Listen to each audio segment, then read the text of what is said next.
కొనిదెల పవన్ కళ్యాణ్ గారు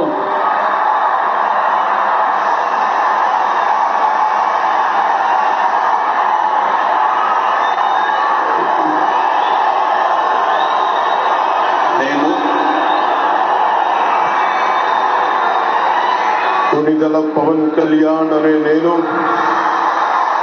శాసనం ద్వారా నిర్మితమైన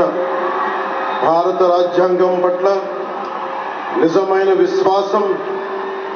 విధేయత చూపుతానని, భారతదేశ సార్వభౌమాధికారాన్ని సమగ్రతని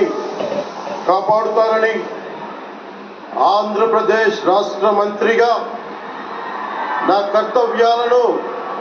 శ్రద్ధతో అంతఃకరణ శుద్ధితో నిర్వహిస్తానని, భయం గాని పక్షపాతంగా